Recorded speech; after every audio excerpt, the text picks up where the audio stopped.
এই ছাত্রদেরকে ঢাল করে একদম মানুষরূপী পশু ঢুকে যায়, নস্যাৎ করে দেয় সব আন্দোলনকে, ছিন্ন ভিন্ন করে দেয় পুরো দেশটিকে, জ্বালিয়ে পড়িয়ে ছারখার করে দিয়েছে আমাদের এই দেশটিকে।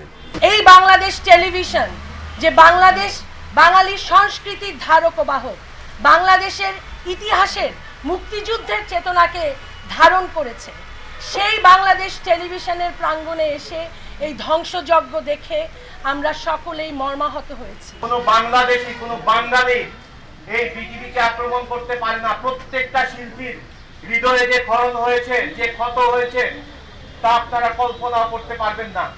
আপনারা সবাই একসাথে ঐক্যবদ্ধ হন, আমরা শিল্পীরা আমরা যেন ঐক্যবদ্ধ হই এবং তাদের বিরুদ্ধে রুখে দাঁড়াই। এই সন্ত্রাস আমরা চাই না, যেখানে আগুন জ্বালাও পোড়াও, এই সন্ত্রাস আমরা মানি না, আমরা চাই না, আমরা ভোটে দেব না।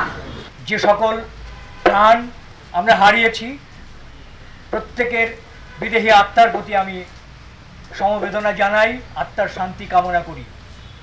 আমরা সুন্দর বাংলাদেশ চাই, সম্প্রীতির বাংলাদেশ চাই, স্বস্তির বাংলাদেশ চাই, সন্ত্রাসের বাংলাদেশ চাই না। যতই রাজনৈতিক সহিংসতা থাকুক, রাজনৈতিক থাকুক, কিন্তু এইভাবে সুপরিকল্পিতভাবে ভয়ঙ্কর একটা শক্তি দীর্ঘ সময় ধরে টেলিভিশনকে ভাঙচুর করেছে, লুট করেছে।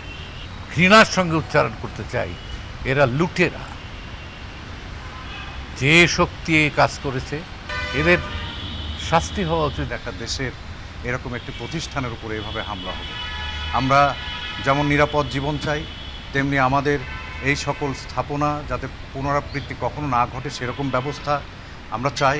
এবং যেই মনোবৃত্তি নিয়ে এই ধরনের আক্রমণ, হামলা এবং অগ্নিসংযোগ হয়েছে, এই মনোবৃত্তির আমরা বিলুপ্তি চাই।